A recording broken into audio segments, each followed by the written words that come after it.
comes in two parts.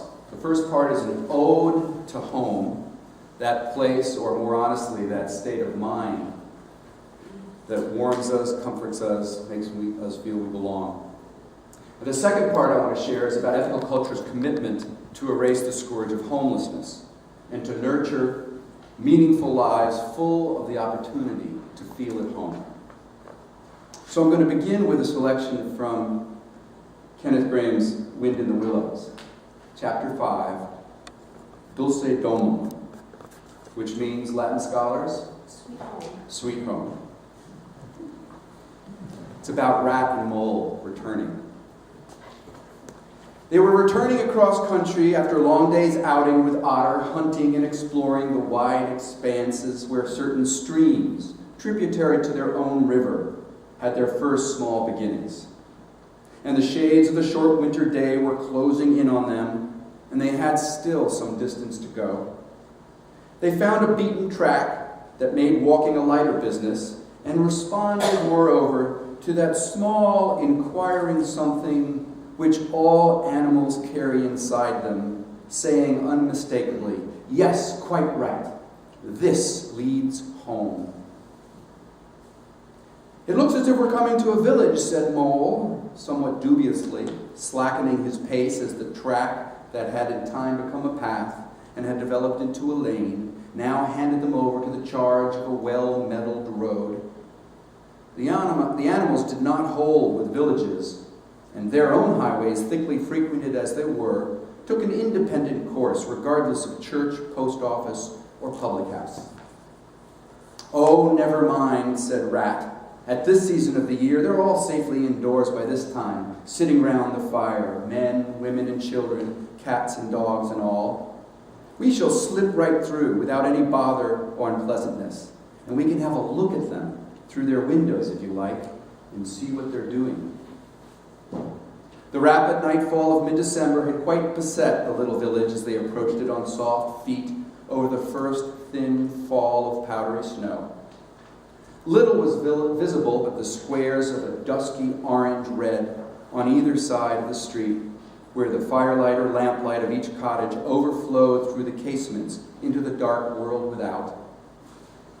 Most of the low-latticed windows were innocent of blinds, and to the lookers in from the outside, the inmates gathered round their tea tables, absorbed in their handiwork or talking with laughter and gesture, had that happy grace, which is the last thing the skilled actor captures.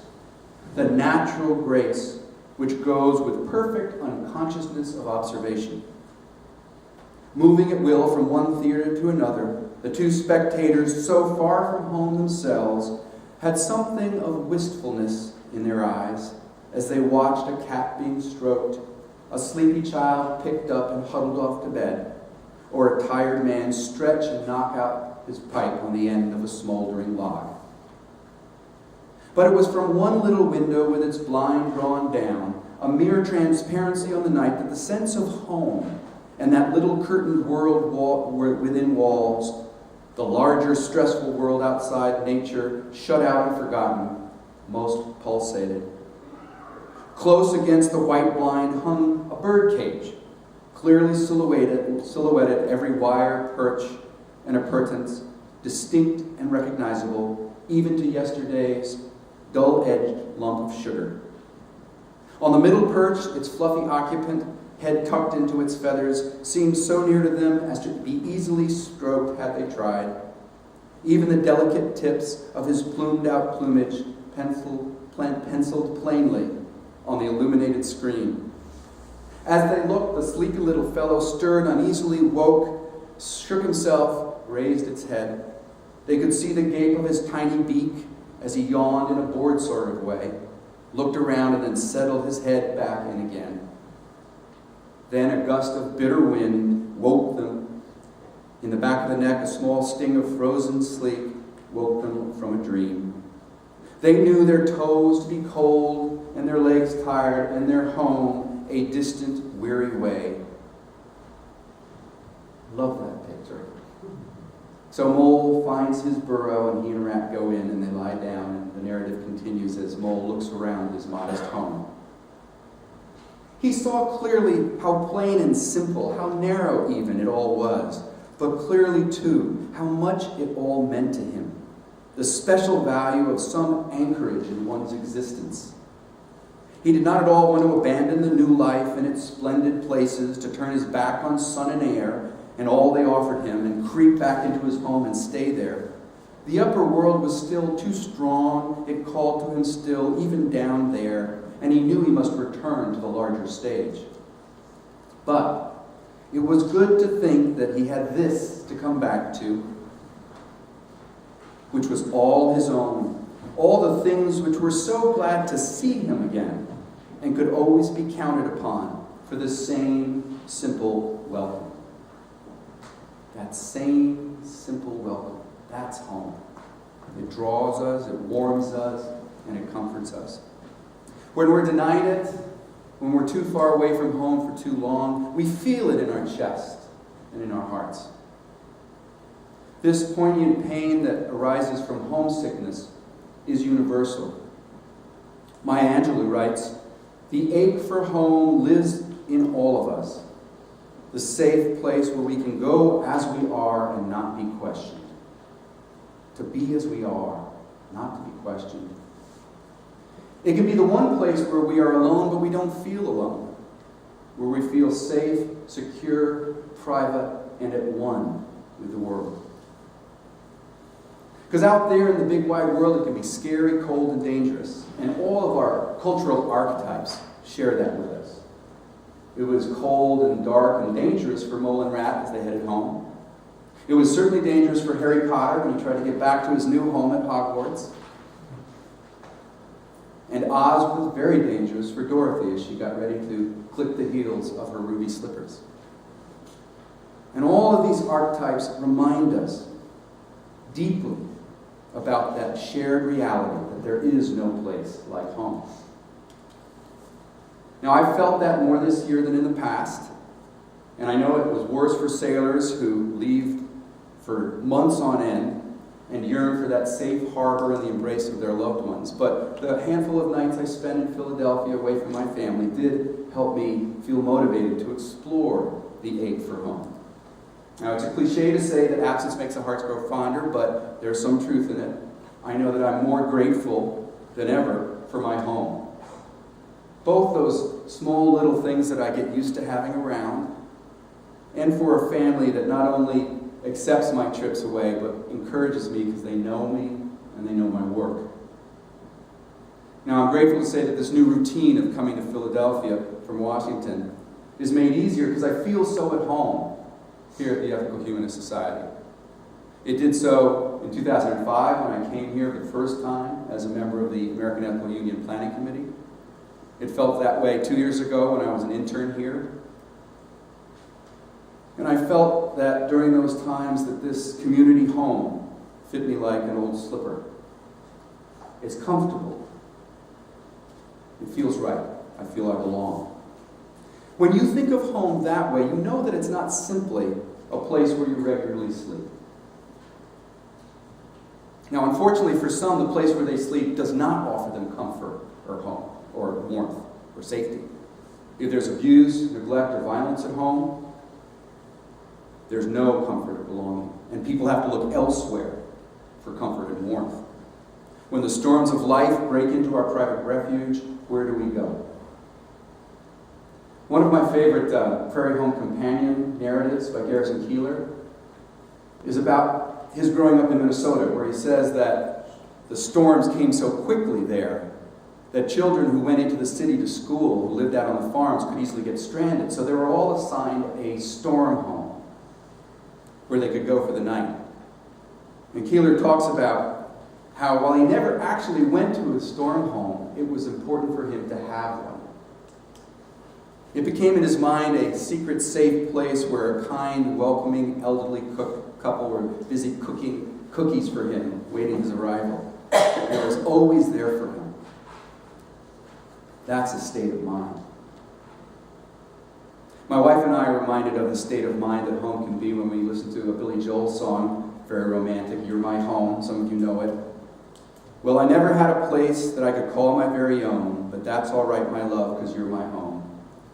When you touch my weary head, you tell me everything will be all right. You say use my body for your bed, and my love will keep you warm throughout the night. Well, I'll never be a stranger, and I'll never be alone. Whenever we're together, that's my home. Now, this sense of home warms many types of relationships. The founder of ethical culture, Felix Adler, wrote a lot about marriage. He says this: what is the home feeling if we consider the partners of the wedded life for a moment apart from their offspring? It is the blessed sense of safety that comes to him who feels that he is rooted in another's affection. The sense of mutual protection, of mutual care and kindness, in sickness and in health, in good times and evil fortune, in life and close to the gates of death. Where the wife is, there is home, and where the husband is, on land or sea. Oh, what a glad feeling it is to have one's own hearth. As the hearth gives warmth to the house, so marriage supplies an undiminishing inner warmth to those who partake in its blessings in the right spirit.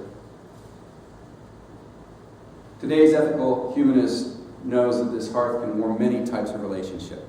Married or not, gay or straight, platonic, romantic, and it can even be a part of communities like this and a part of large family reunions that may be coming in the next month or two.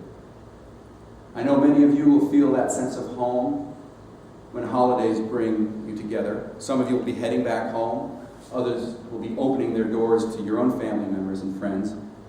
For the first time in a while, we're hosting one at my house, and we're going to have 20 relatives. It'll be interesting. Now, while such gatherings can be a warm time, they can also involve challenges, old arguments, anxiety.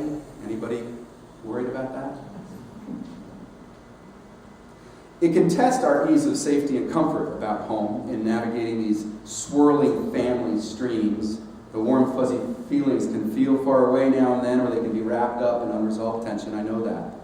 But despite these difficult feelings, these occasions are still a part of who we are.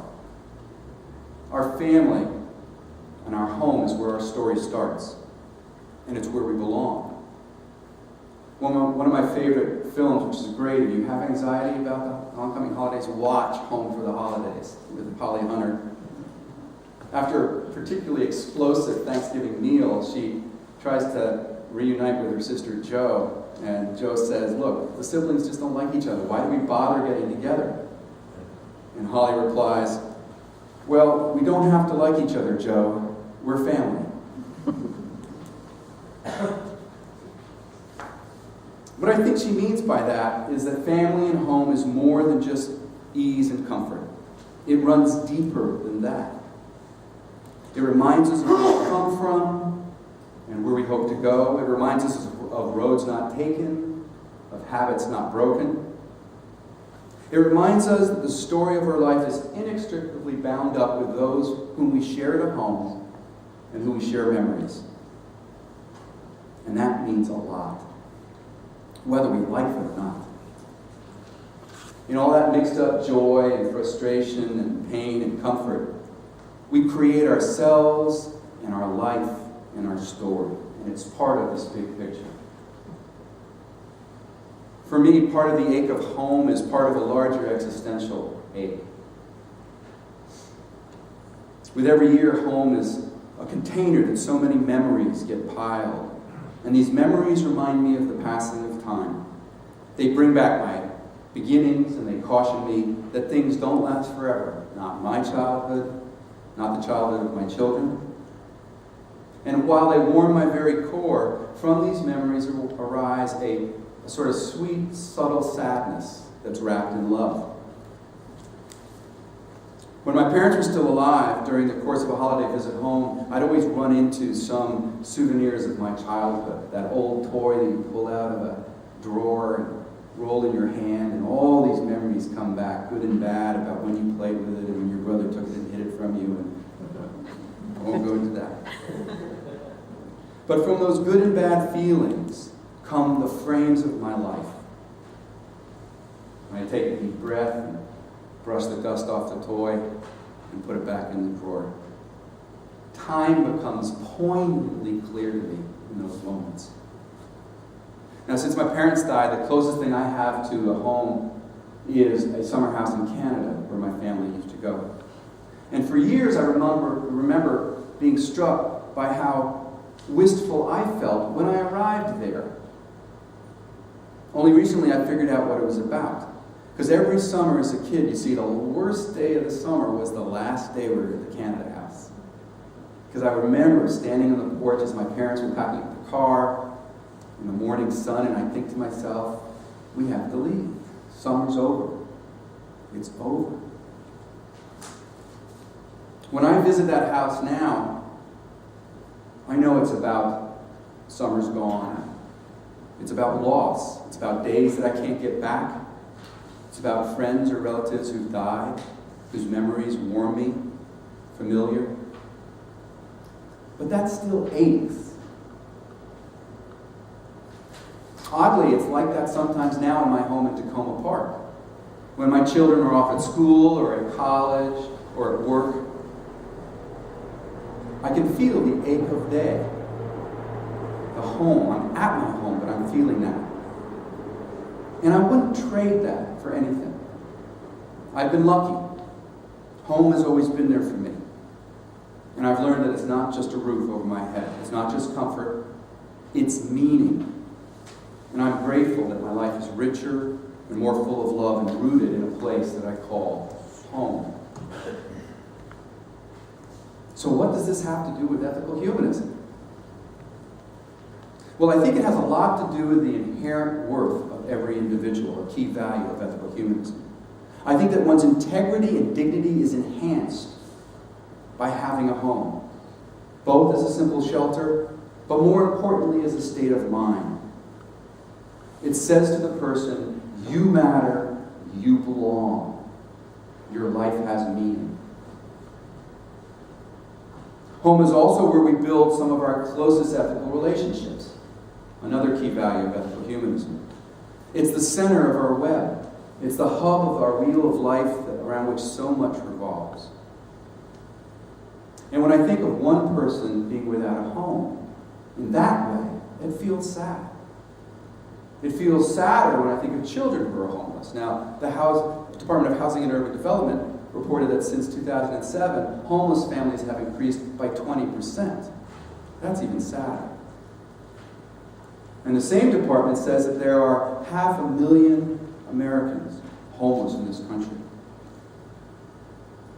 Now, homelessness is caused by many things: low-paying jobs, unemployment, domestic violence, mental illness, substance abuse, poverty, and so on. There's no one explanation. There's no easy solution. But it's not something, as humanists, that we can ignore. We know we ignore it. We try to. I do. I did. When I was a child, I had vague memories of how my mother would refer to homeless people as street people, like they were from another planet. Walking through the streets of New Haven, a hand would come out in my direction in a gravelly voice, and my mother would tighten her grip and pull me in a wide arc around the person. And I'd look back and say, "Who is that?" thinking they knew me or something. And she'd say, "He's homeless, honey. He has to live on the streets." Now, even that concrete explanation was hard for a young child to process. How can they live on the street? Where's all their stuff? Where do they bathe? Those questions were unasked and unanswered, and street people remain generalizations and stereotypes for me. As I grew older, I began to understand that those others, on the other side of my fear and my uncomfort with difference, were unique human beings. I began to appreciate that no single story captured any of them. I began to see homelessness in the context of social policy. They're on the streets not because of inherent moral failings or shallow character. I know some don't want to go to shelters, but if you've been to a shelter, you might understand why. And there are forces that are outside of our control that can rip us out of our comfortable life and throw us out onto the sidewalk. And I began to argue as a young adult that homelessness requires a collective response. That as a caring society, we have to offer basic services, job training, health clinics, for those tossed aside as useless by a compassionless economic system. Now, I'll admit that even today, the reality of homeless, for me, is baffling. How the world's richest nation cannot even supply the most basic necessities for human beings. But today, I think much more about how sad it is that they don't even have that sense of home, that center necessarily around which their life can return to for warmth and comfort. It's disturbing to consider being without a sense of belonging, that they can't necessarily remind themselves of the culture of home, which is in all of our stories and songs and movies, and it's fundamental to my identity. It's more than just comfort. It's bad enough that thousands of homeless don't know whether they'll be eating today or where they'll sleep tonight. Those elements are so basic, the very minimum we should do to honor inherent worth. But to be without a sense of roots, of belonging or life story, so intertwined with the place we call our own, that aches. Because I savor memories of being tucked into bed by my parents, or tucking my own children into bed, of holiday mornings, of relatives coming, good times, bad times, but home. Appreciating the urge to get home, like mole and rat. Even that ache means a lot to me. It's about worth, dignity, and meaning for every person.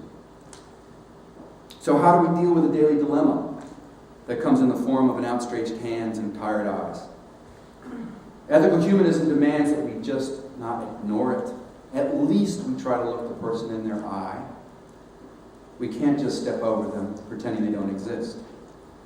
Respect for human worth demands that we do something, whether we do it today as we walk by, or whether we place it as part of our concerns in our life that we work with. It's part of our humanist heritage as well. It's part of our history working for social justice. Ethical humanism has a long history dealing with the issue of homelessness. The founder of this movement, Felix Adler, when he came over to the United States in 1857, saw poverty on the rise in the United States as never before. After the Civil War, industry boomed and it lured European immigrants and ex-slaves to northern cities. Combined with overblown promises of easy wealth and the boom and bust of the economic cycle, many people ended up being abused in many ways, including being without a home. For those not lucky enough to pay a landlord exorbitant rates for just a place on a floor in a sordid, crowded tenement house, those others made their home on the streets or in the garbage dumps. Young Felix Adler was shown these. His mother used to take him to health clinics and food kitchens, and it really impressed him. When his activism began to flourish, he spent a lot of time working on the issues of homelessness, and he became a leader on the New York State Tenement House Commission. One of his biggest allies was the famous photographer Jacob Reed. There's some of his photographs on my office door. Reed wrote a book called How the Other Half Lives in 1890. And he used to show photographs in magic lantern shows, early movies. And the people who attended them, quote, viewers moaned, shuddered, and fainted, and even talked to the photographs that were projected, reacting to the slides not as images, but as a virtual reality, transported from the New York slum directly into the lecture hall. Now, Reed watched Adler work on the commission and said that he admired his clear, incisive questions that went through all subterfuges to the root of things. Adler did try to get to the root of things. This is not just about increasing handouts.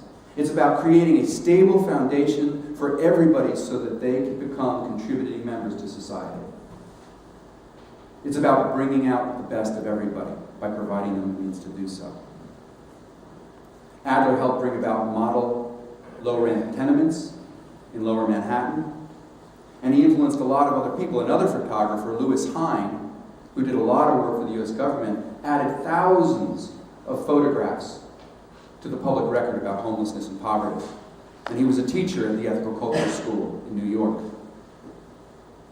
When Adler died, Ethical Culture's new leader, John Lovejoy Elliott, made sure that homelessness remained an issue within ethical culture. He worked day and night for the economically disadvantaged of the Chelsea neighborhood in the Lower West Side of Manhattan. He started the Hudson Guild, which was a neighborhood settlement house, which still offers services today. And today there are 4 John Lovejoy Elliott houses in New York that offer 589 apartments to about 1,400 residents. Now our work continues, obviously. In many ethical societies, it's going on. I went to Luther Place Women's Shelter when I was down in the Washington Ethical Society with many groups that they brought there, and I would play folk songs as my friends would serve the food that we cooked. In Northern Virginia, they share their collection with a number of agencies that help the homeless.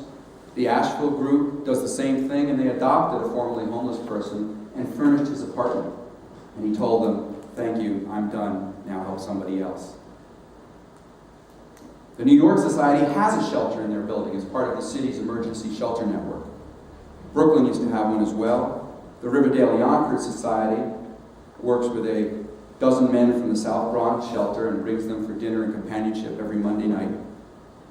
The Bergen Ethical Society works with a county coalition on the homeless at a shelter, and they in fact help homeless people from the world because they have a sanctuary program that offers housing to political refugees and their families that have not only lost their physical house, but have been kicked out of their country or escaping. So, we're in Philadelphia. How many homeless people are there in Philadelphia? Anybody have a guess?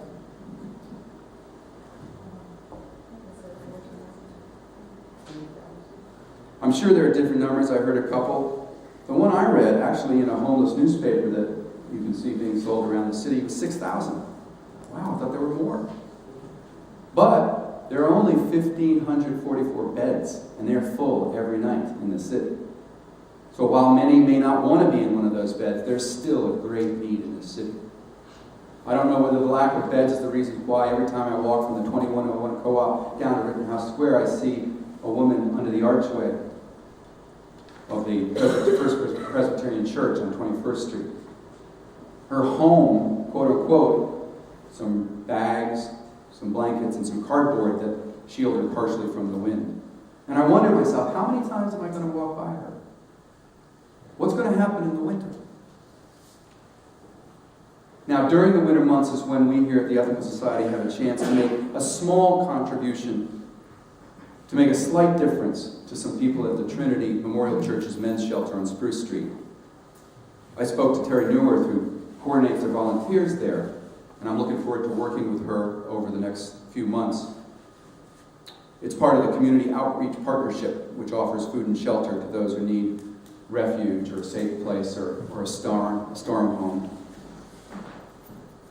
And I know many Ethical Society members here have worked with that shelter and work in other parts and places. So this is just one piece.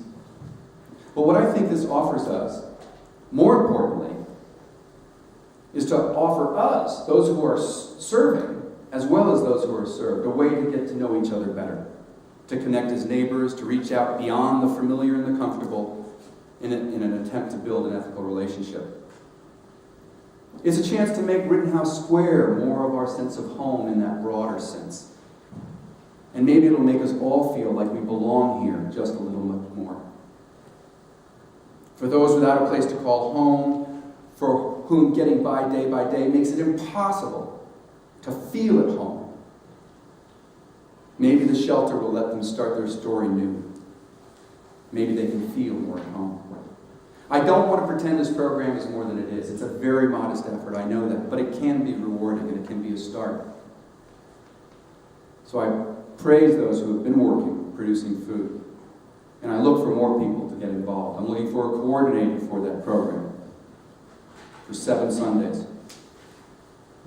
I'm going to go on December 4th, the first time we serve food there. I urge you to see me or see Kate, see whether you'd like to come for a different Sunday, do some cooking. Do it for yourself. Do it for them. Do it to honor National Hunger and Homelessness Week, which begins November 12th Be aware of it. Think about it. I think it'll help us live up to our commitment to ethical humanism and remind us that while we're all unique, all of us feel that ache for home. I promise I will work hard to make this community home here on Rittenhouse Square the best it can be. I'll work hard to acknowledge the ache of home in all of us here. I'll try to make this a warm, safe, and welcoming home for ethical humanism. But as this building becomes more and more my home, as this community becomes more and more my home, I want it to be a home that connects us to the wider world and helps us open our hearts a little more. So I ask you to tap into your own reserves, into the history of ethical humanism, to make sure that every man, woman, and child is treated with dignity for being just what they are. And should fellow travelers, maybe mole or rat, look in our windows on a cold winter night, I hope that we can offer them hospitality and belonging. I've been blessed with a life where I feel at home. I want to offer others that same simple welcome. Thank you.